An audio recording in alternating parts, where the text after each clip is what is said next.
Pioneer, and welcome back to my channel. Welcome if you're new. Today is such an exciting day because it's the first day where I'm starting this new series on my channel about making different baked goods, especially for the fall season. In this series, I want to make a variety of different pastries and desserts, both savory and sweet. So today we're kicking it off by making homemade pretzels. Honestly, I was a little bit intimidated because it does require different steps and a lot of time. But honestly, I just want to show you guys that baking does not have to be complicated. You just have to read instructions very thoroughly. I feel like pretzels are the perfect fall snack because they're warm. You can dip them in beer cheese or honey mustard sauce, and it helps that Chris loves pretzels. He grew up eating them all the time with his family. So I felt like, why not start with something that we both really love? Without further ado, let's get into it.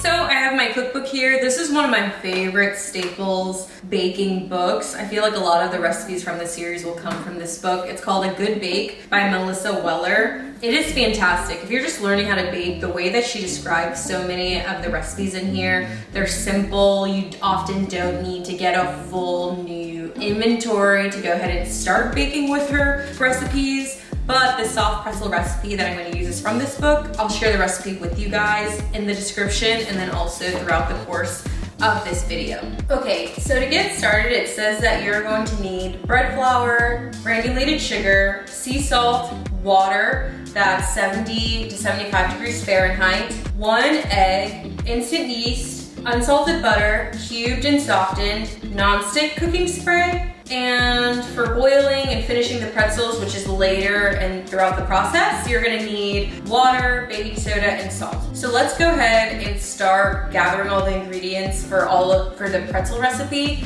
And as I set it up on the table and measure it, I'll explain the measurements.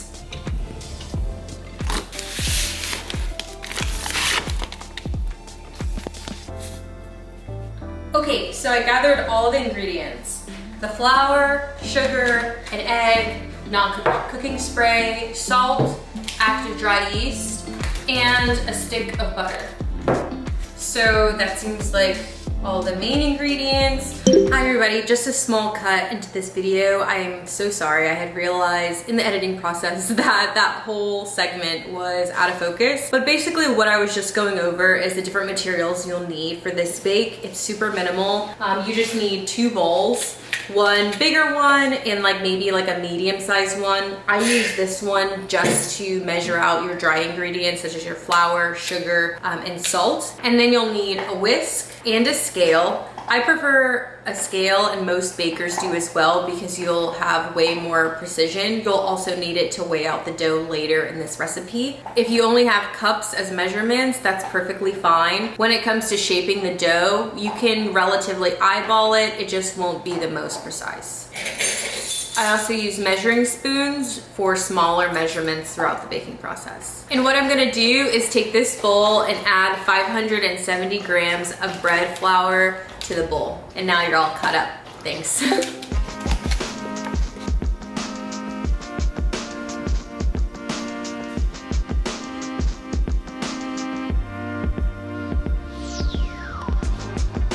Okay, 570 grams of flour. I feel like I get a lot of questions about baking, oh, baking is so hard, it's impossible for me, how do I do it? Honestly, baking is a science. It's super easy if you can follow instructions. If you guess around and instead of 570, you're 560, 575, it's all about precision. Because every little bit of this, little bit of that, it's not like cooking where baking is not as forgiving. So it's important as you measure that it's super perfect, as perfect as you can. So the next is granulated sugar. You need 2 tablespoons or 26 grams. So let's go ahead and add that directly to the bowl with the flour. So it looks like we're building up our dry ingredients first. Okay, 26 exactly. And then 2 teaspoons of salt, which is 12 grams. Make sure you're tearing it out every time you add. But to help yourself, so I've been doing this for a very long time. This is the flour. I can add the sugar directly to the bowl, but to help your own peace of mind so you don't make a mistake and over pour, because if I accidentally pour too much sugar, I can't scoop it out. So what you can do is you can get a bunch of different bowls, or like just a plain one like this, pour your sugar in here, measure it out, and then add it to the bowl directly. That way, if you accidentally add too much salt or whatever, it's easy, you can just put it right back. Versus like if you eyeball it and put it in the main bowl, it already has the sugar and flour. You can't revive it and get it out. So a little baking tip for you. Great, 12 grams exactly. And then we're going to mix this with a whisk. Whisk, just a little mix here. Okay, so this is mixed pretty thoroughly. We're gonna set that off to the side. Okay, and now we're gonna activate our yeast. So this is the cup that I have. For water, you need 1 1/4 cups or 249 grams. So let me tare this here. I'm just gonna get any water. I'm gonna start by microwaving it for about 30 to 35 seconds is normally the amount for like a cup or 2 cups. For heating up your water to activate the yeast, it's better to start off at a lower temperature and then gradually work your way up, because if your water's too hot, you have to start again. The thing is though, we're activating something that is alive. So it needs to be warm, but not too hot. The normal temperature that you're supposed to like measure it by is 70 to 75, but oftentimes you don't really have a thermometer laying around. In most culinary kitchens you do, but just for a quick test, you can dip your finger and be able to see. What you're looking for is lukewarm, not hot. If you feel like, ooh, that's hot, too hot. If it's like, oh, that's like warmer than average, it's normally perfect. I feel like that's the best way to describe it. To be a great baker, you need to be able to touch it, to see it, to feel it, to smell it, to hear it, and then know the adjustments you need to make. So 30 seconds is the perfect temperature to activate the yeast. So let's go ahead and measure out the quantity here. 294 grams, so let's go ahead. Sorry, this cup is not great for pouring. Okay, I need a little bit more because I spilled half of it on my counter. It's okay, just a little bit of a cleanup here. Okay, that's 299, so I'm gonna pour out a drop. There we go, perfect. I feel like baking is a fight for perfectionism, but at the same time, the more perfect it is, the less mistakes that you'll have, and you'll get the result that you want. And then also clean as you go, because the flour gets a little bit crazy after a while. Next, so the water is warm, it's in here. We need to measure out the amount of yeast that we're going to use for this.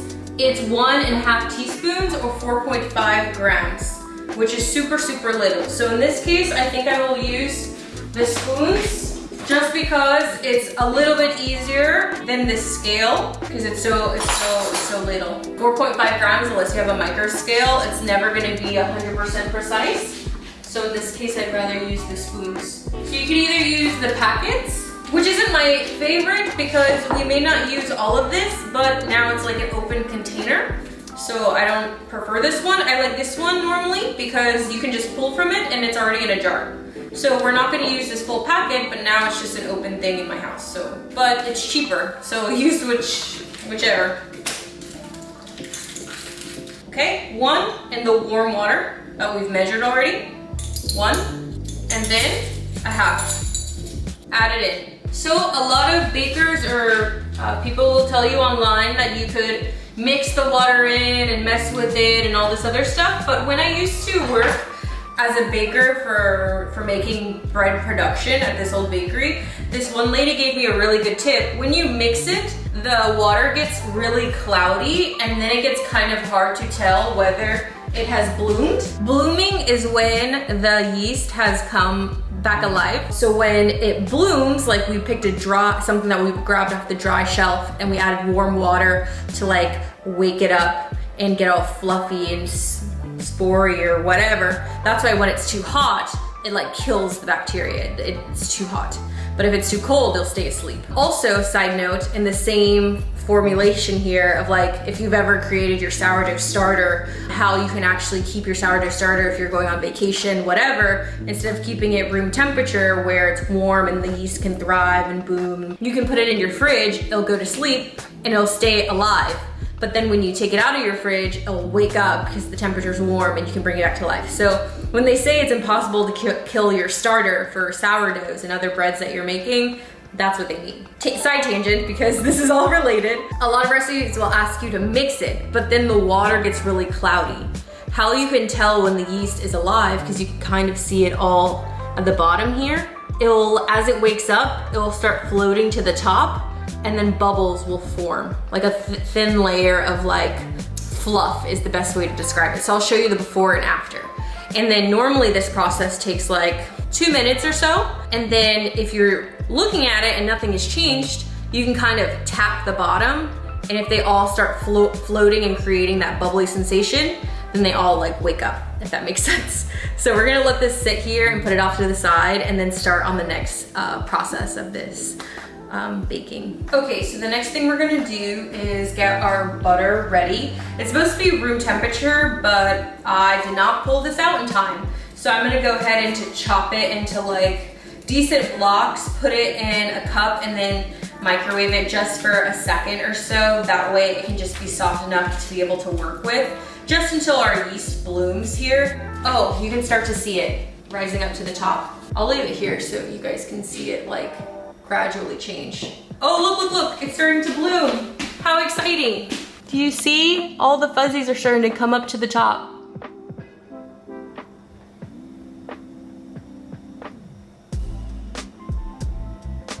So it's pretty much almost ready. All of it's coming up to the top. You see it moving?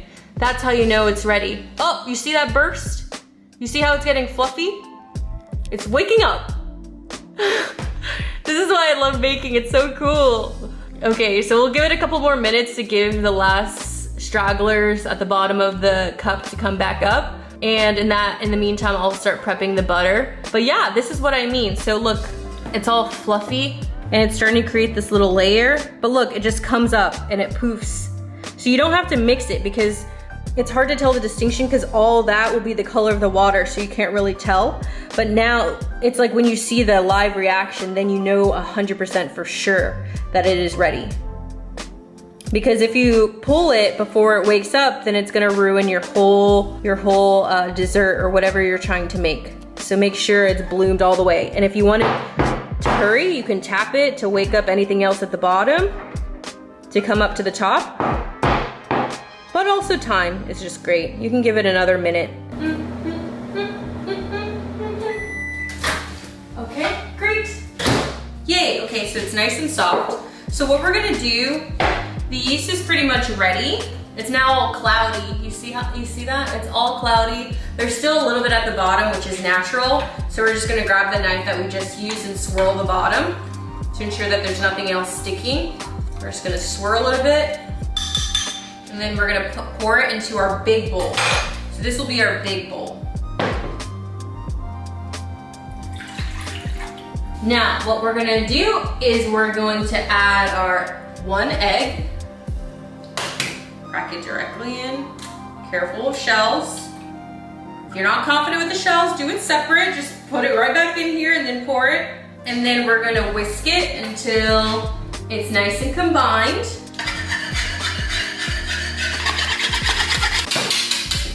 Go.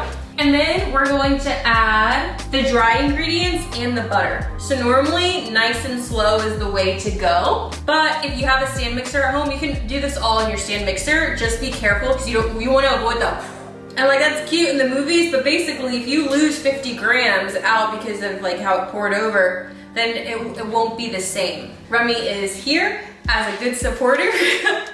Okay, so let's go ahead and pour some of the flour in. I poured in about half, so I'll start mixing it.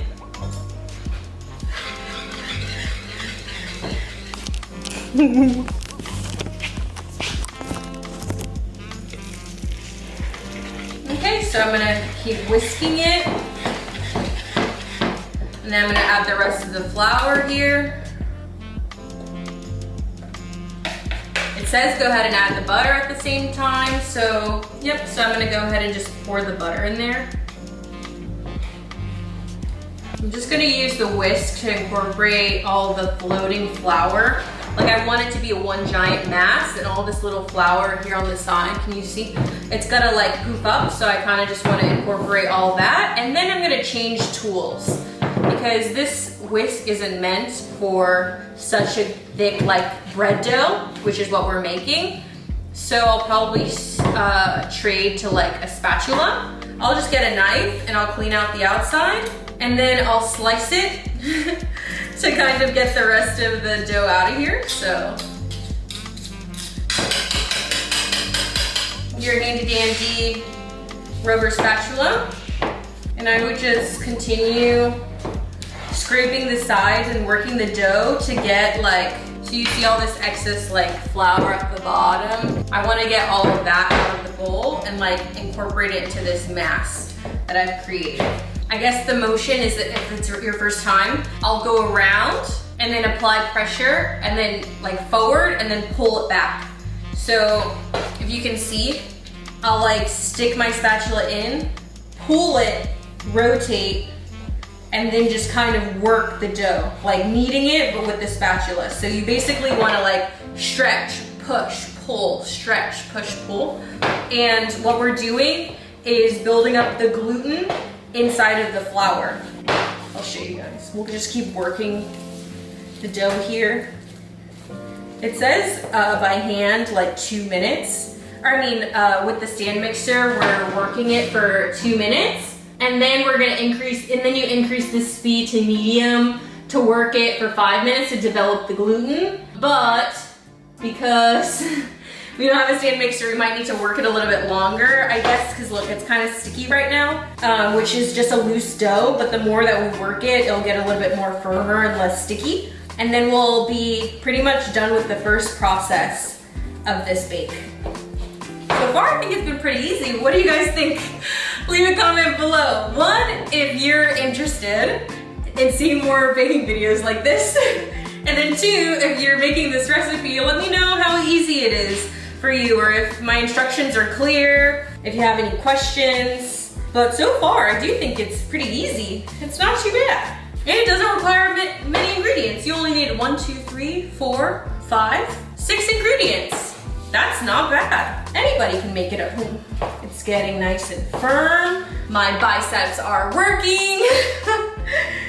We're working hard here. That is looking really good. I'm gonna leave it at that. Okay, hi, sorry my camera battery died. But that's perfect timing because we're wrapping up this section anyway.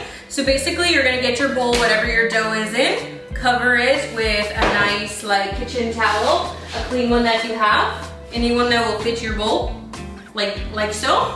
And then you're gonna put it in a nice warm sunny area. Basically you're going through the first proof. So you're gonna ferment the dough for 1 hour, and then that's it for right now. So I'll check back in with you guys in an hour. I'm gonna clean up my station and then it'll be ready to go. I'll see you in an hour. Bye. Hi, welcome back. It's been an hour. So look at the dough. It rose just a little bit. It doesn't rise as much as like other doughs because it's weighed down by the butter and the fat inside. So for this segment of the baking process, you're only going to need a cooking tray, non-stick if you have it, or parchment paper, that works fine, and your non-stick spray, a bench scraper if you have it. I don't have one, so I'm just gonna use a spatula. You're gonna need a scale, a little bit of water, and some flour for dusting. So next we're gonna turn the dough, which basically means just to fold it like a letter. So we're gonna fold it to the right, to the left, and then on top to tuck it, and then it's gonna create this ball shape. I'm gonna kind of like unstick the dough from the bowl just by like lifting it up a little bit. It should come up fairly easily. And then we're going to pull the right side like this, fold it over, pull the other side, lift it up, fold it on top. If your hands get a little sticky, that's fine. You can just dip it in water. And then we're gonna pull the top and stretch it a little bit like so, and then fold it into one big loop. And that's how you do a fold. 3 steps, very easy. This is what it looks like. last fold on top. Okay, so now we're gonna prep our tray. So if you have parchment paper, go ahead and take that out. This is a non-stick one, so that will work perfectly fine. But just for extra precaution, you can use your non-stick spray. You want to spray lightly. You don't want it to be too greasy. So just like a quick coat like this is more than enough. And then as some extra precaution, go ahead and dust some with flour. So you can just sprinkle it like so. You don't need a lot. Any flour that you use for dusting and sprinkling is adding directly to your dough. So if you add too much flour, it's just gonna change the whole composition. So how to like make sure it's good, you can kind of shimmy it to each side and then dust it off in your sink. And then you'll get this perfect even coating that's not too thick or anything like that. You can also do it above your garbage can, whichever eases the mess on your end. Okay, so now I'm gonna go ahead and dust my table a little bit. We're going to break up the dough into 10 portion sizes. Each size is going to be, it's gonna be 105 grams. So this is where scale is absolutely essential. You can eyeball it, but when it comes to the cooking process, when we bake them off, you want them to bake evenly. If you have one too small, it'll cook faster. If you have one too big, it'll be raw in the middle. So try to measure everything as much as you can. So we're gonna go ahead and dump this dough out here.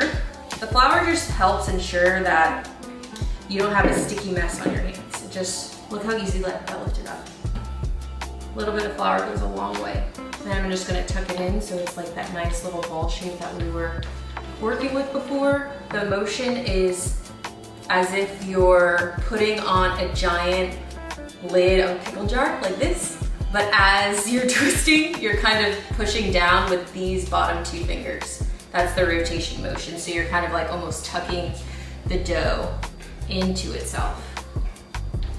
If your hands get sticky, no worries. Now we can add a little bit of flour, just rub it between your hands, clap to get the excess off, and just keep going.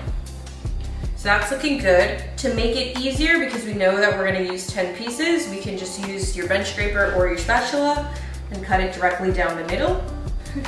It's like a stop motion because I don't have my bench cutter, so that's fine. Remy, back up, the bread is not ready. You wanna work quickly because if you take too long, the dough is like soft and sticky, that's what we want. If it's not sticky anymore and it develops this dryness, it's called a skin. And that's what happens when it's exposed to oxygen. That's why it's essential to like cover your bowl when we left it in the proofing process an hour ago. Because if you just left it exposed, it'll like dry out and crisp up on the top, and it'll change the whole texture of your dough. So we're gonna move really quickly, just weigh out 10 balls at 105 grams, and then we'll move on. Here you don't have to be too precise. You can get away with 1 or 2 grams off. So if it's 107 or 103, that's perfectly in the ballpark. It's perfectly fine. And you can just, for fun, you can throw it on the table.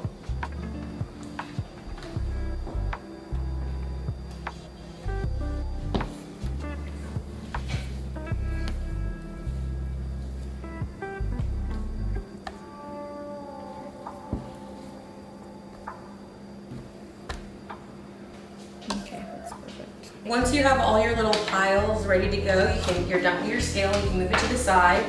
You're done with your bowl. So what we're gonna do is we're gonna do that same motion as we did with the bigger ball, but just with one hand. If you don't feel comfortable, you can do it with two and work it like really small. It's just like when your hands are really big, it's a little bit more challenging, but it's the same concept. When you're rolling the ball, you're making a cup kind of motion like this. And as you turn, like you're turning a doorknob kind of, you're using these 2 fingers to tuck the dough in on itself to form these little balls.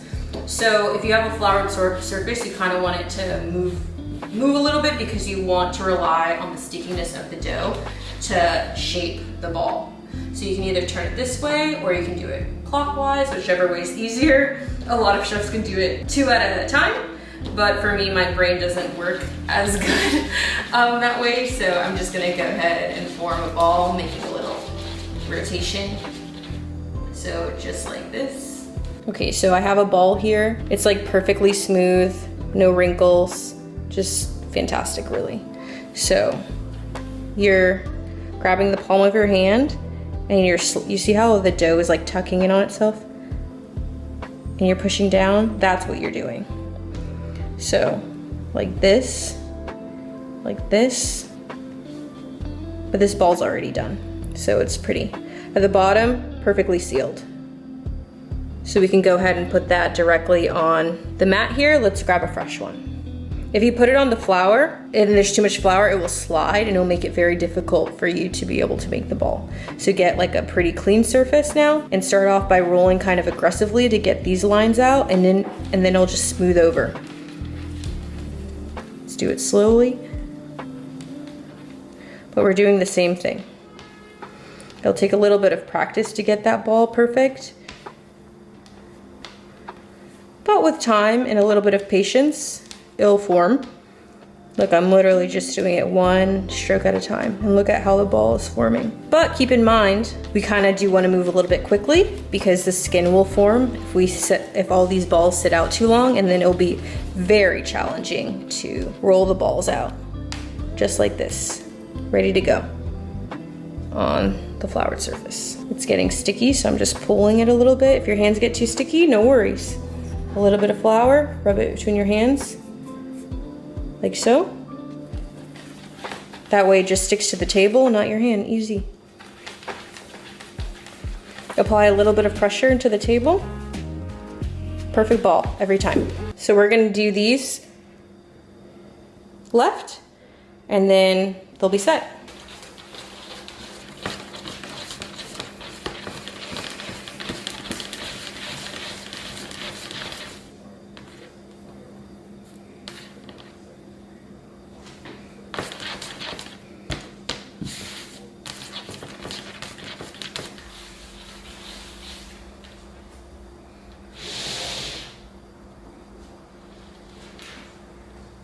Okay, and just like that, all the balls are done. Now we're gonna take a 2-hour break. It's gonna take a minute to firm up to be able to work with them. So we're gonna stick them in the fridge. 2 hours is great. You can also leave them up to overnight. So if you wanna just set it and forget it, you can leave them overnight. But after an hour, just cover them with plastic wrap or film. That way it doesn't develop the skin overnight. But because it's only 2 hours, open like this is perfectly fine. So I'll see you then. Hi, welcome back.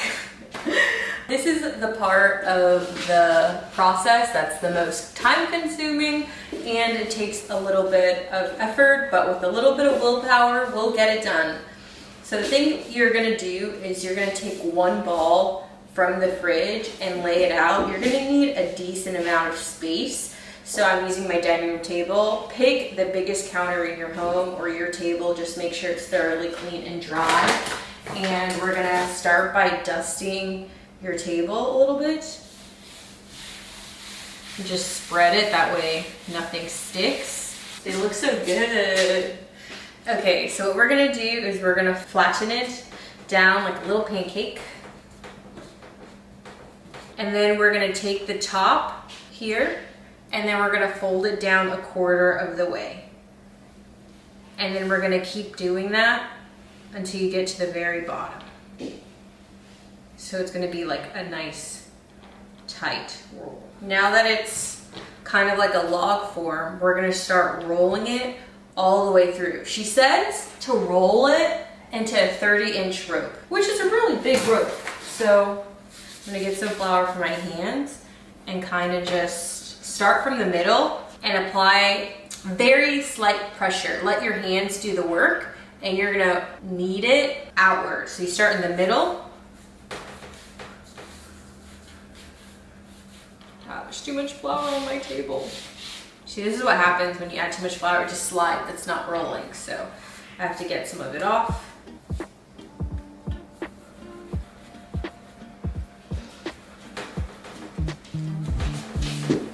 You're gonna feel some tension, but it's okay, just keep working it all the way out. Well, I don't have a ruler, so I feel like this is how big I made it. As long as they're all the same size, I suppose that's fine.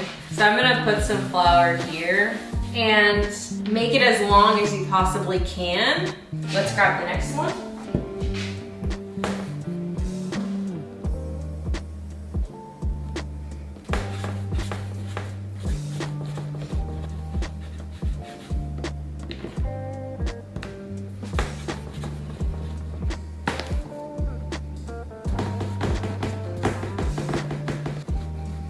I feel like over time, you get better at rolling these out. Your first one may look kind of shoddy, but then eventually the rest kind of look good.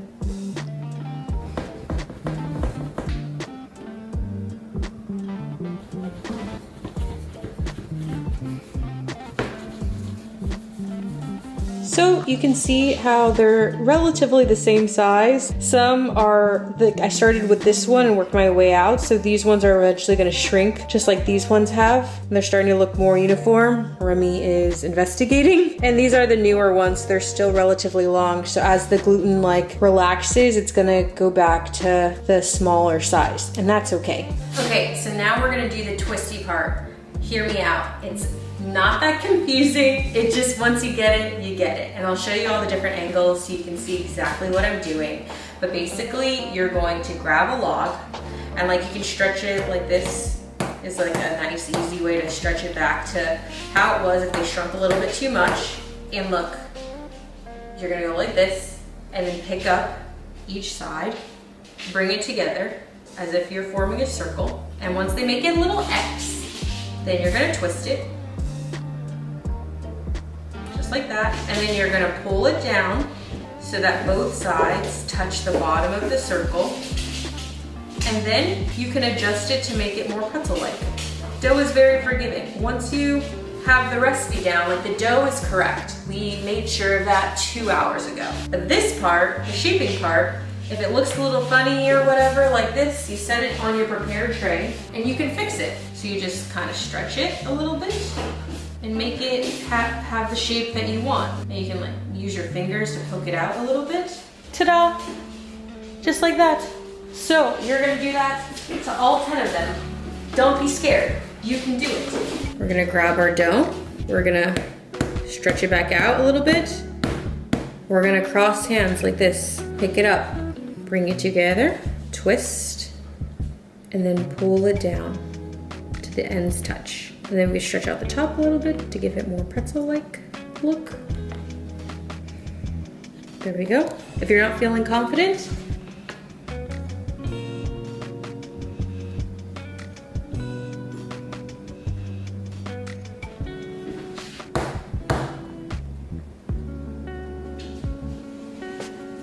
okay, let's take a look. I've got one tray prepared here. Don't be afraid to stretch out. I think that one's my perfect one, and that one too. So, we're all learning here. The point is we're trying something new, and that's what matters.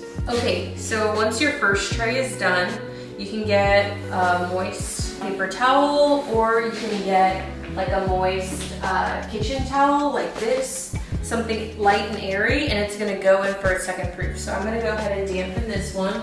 Okay, so it's nice and damp. So I'm gonna go ahead and cover this one, and we're gonna set it for its second proof for 45 minutes on your kitchen counter somewhere warm. And then I'll see you in 45 minutes. Hi everybody, it is getting dark outside, hence my kitchen is now getting darker. It has been 45 minutes. So we're gonna go ahead and put all of our trays into the fridge. Let's take a look. So many have poofed up and they are starting to look so beautiful. Look at this one here. I'm gonna just give it a sneak peek, but then it goes directly in the fridge. But look how big it's looking. It looks so cute. So it's had a little moment here. My kitchen's not the warmest because it's fall, but this is good. This is a nice size. So I'm gonna go ahead and move them all to the fridge. They need to be refrigerated for at least 30 minutes, but if you wanna make them tomorrow, you can also keep them in your fridge overnight. But if you're making them today, set your timer for 30 minutes, and then at around 15 minutes, go ahead and set a pot of water to boil, and then we'll move on to the next step. See you then. Okay, hi, welcome back guys. I'm on this side of my kitchen now. I have prepared a pot here of boiling water. I have my oven preheated to 375 degrees Fahrenheit, and I have 6 tablespoons of baking soda. This is starting to boil now, which is just where we need it. We're gonna add half of the amount because this is going to become a raging boil as soon as we add some. So we're gonna add half, whisk it in, and then add the other half. Be very careful. Ooh.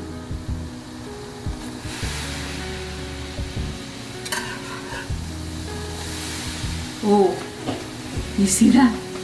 It's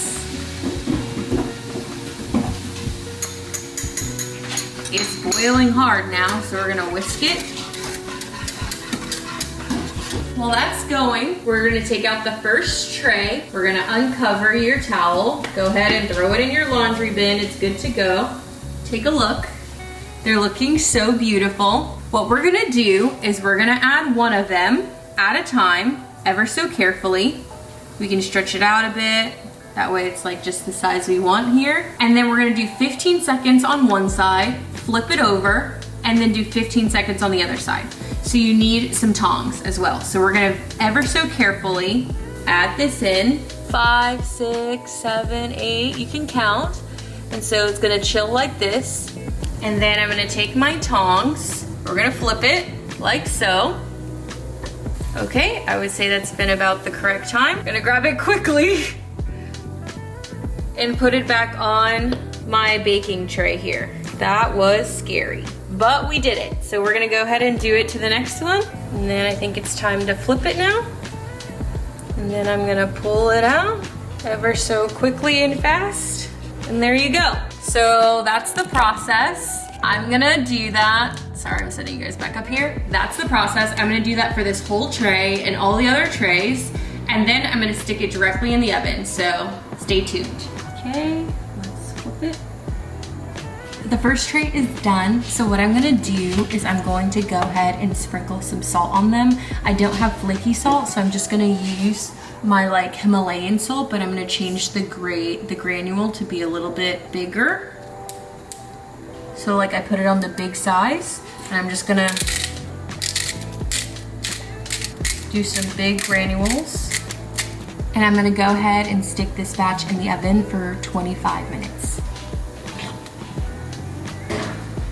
To be honest, the flip out of it is like the hardest part, but I feel like I'm able to save it towards the end. I'm using my fingers to directly pull it out to hold its shape.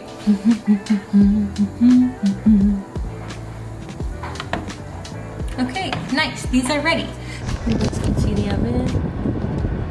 So it has been halfway of the baking time. So we're gonna go ahead and rotate all the trays to ensure an even bake. So I'm gonna go ahead and pull this one down. Oh God, that's hot. And basically we're just literally just gonna rotate the trays. That way they have a nice even color.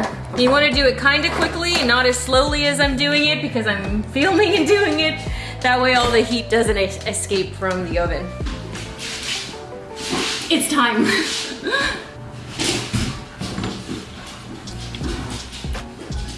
I made these. And it's my first time. I'm not sure if that's how they're supposed to look, but I hope so. Hey! Too aggressive. But look how cute they are. And this one, they turned out so good. Wow, and this one. Cool. Sorry, my dogs are play fighting right now. It's late and they got the zoomies, so ignore them. We're gonna have Chris come in and he's gonna give the official taste test. And if you guys want beer cheese, stay tuned to the end of the video. I'm gonna make some tomorrow because it's kind of late now, and to give you guys the recipe for that. Okay, so I'm setting up some sauces. That way we can just try some tonight before I make the cheese. I have honey mustard in here, like a decent amount. Stone ground mustard, that could be really good too. We're mustard people in this house. Oh, it's leaking a little. There you go. Okay, so let's give it a go. I'll sit on my knees. I feel like I have better lighting over here because my kitchen just gets so dark at night. But I broke it. Do you guys see how pretty that is? Okay, before I add any sauce, oh, I wish you could smell our house right now. Before I add any sauce, I'm just gonna taste it plain. It's so soft, it's so buttery. Mmm. Mmm. Mmm. This is very good. Okay, now we gotta taste some with some mustard. I'm gonna try it with the honey mustard first. I can't wait to try this with beer cheese. Our Instacart order just got in, so I can make the beer cheese later. Mmm. Mmm. Okay, and then with the stone ground.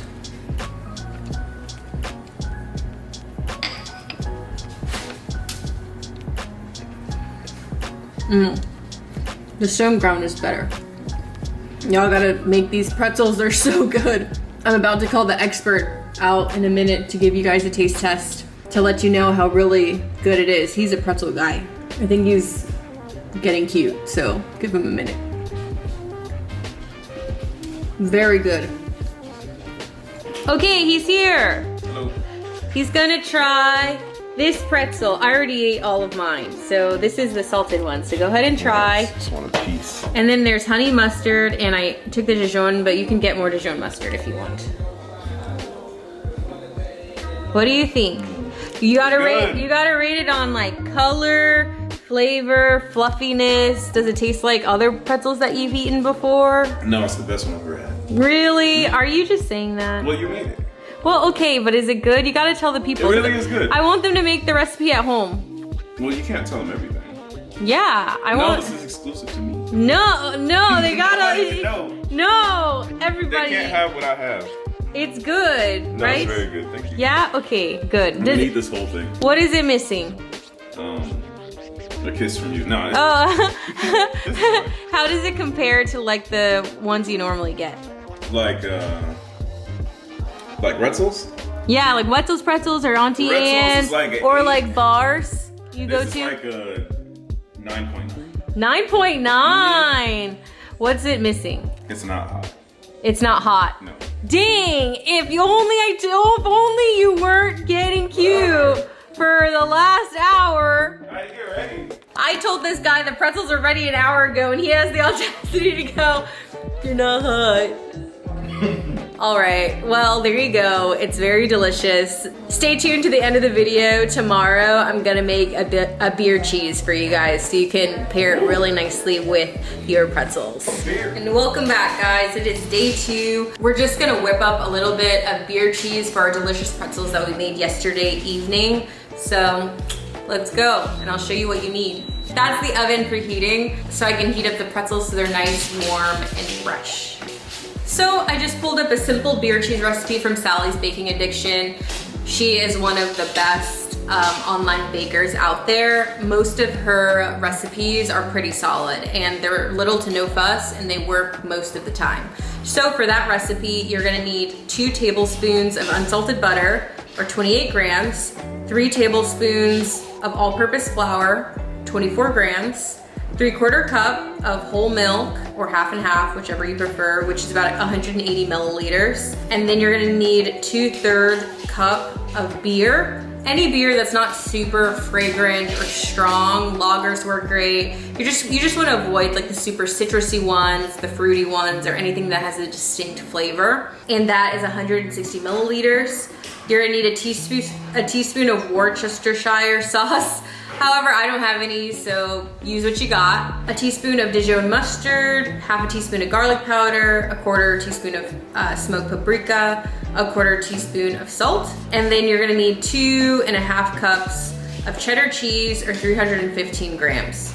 So let me gather all the ingredients and start building this sauce. Hi, okay. Once you have all your ingredients gathered, you're just gonna heat up a saucepan here to medium heat, and you're gonna add your butter. Bloop. It's gonna be melting.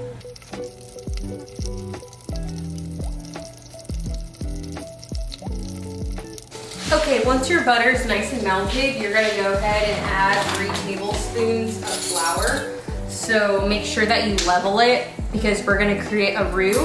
A roux basically is a fat and a flour that binds together to be able to thicken sauces. So that's what we're gonna use to thicken our beer cheese today. 2.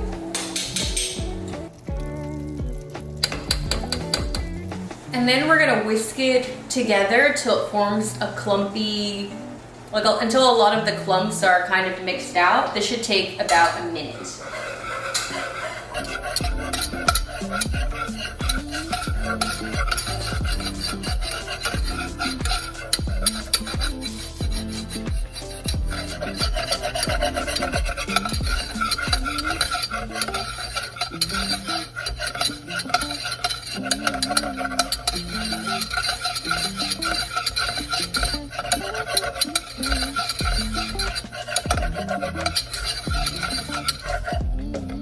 Okay, once it's combined, we're gonna slowly stream in the milk. Be careful not to leave your roux on too long. In another class lesson, I'll give you the reason why, but the color of your roux matters. The darker it becomes, the weaker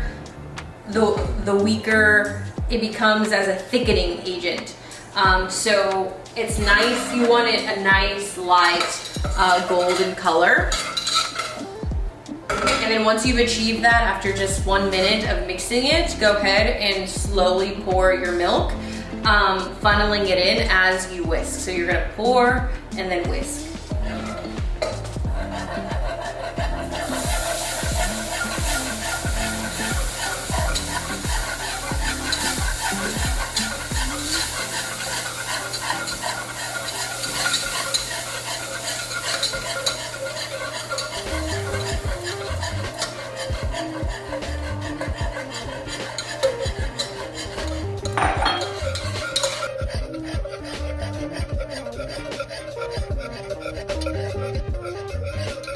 From here, you want to continue whisking to get all of the clumps out until it's like nice and smooth.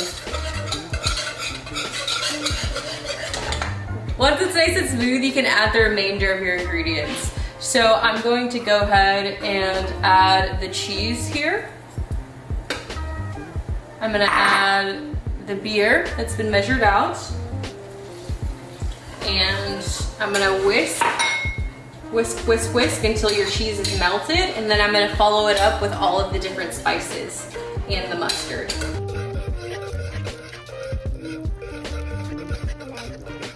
This is the base of your sauce. So if you don't like paprika, you don't have to add paprika. If you don't like garlic, you don't have to. Here you can get a little bit more creative. You can add a little bit of chili flakes if you like a spicy sauce.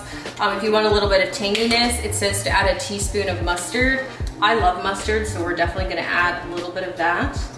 And then I like garlic, so we'll go ahead and add some garlic powder.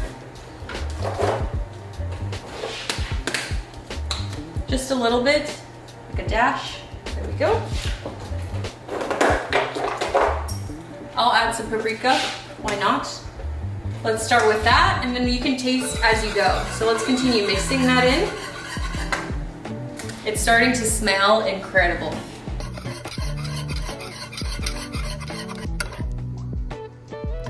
The beer cheese looks beautiful. Beautiful. You want it nice and thick, but not too thick. So let's give it a taste. Look how beautiful these turned out. You could easily make these at home.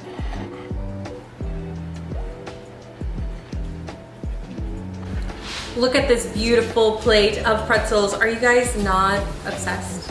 Let's go ahead and try it. But first things first, we have a little bit of extra. So, salud.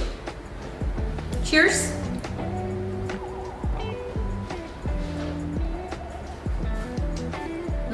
If you're from a different country, list down how you guys say cheers or salud, like in your native language, and next time I will throw that in as well. Okay, let's give it a go. I'm gonna set this down and break off a little piece. This cheese sauce is just fantastic.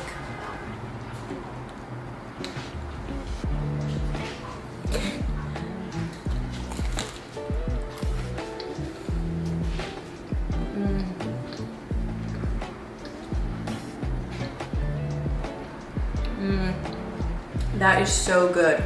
This honestly is the perfect snack to have if you have friends or family over for the holidays. Thank you guys so much for watching this video. If you want to see more cooking or baking videos, comment down below different things that you'd like for me to feature on this channel. But without further ado, thank you so much for watching. See you next time. Bye-bye.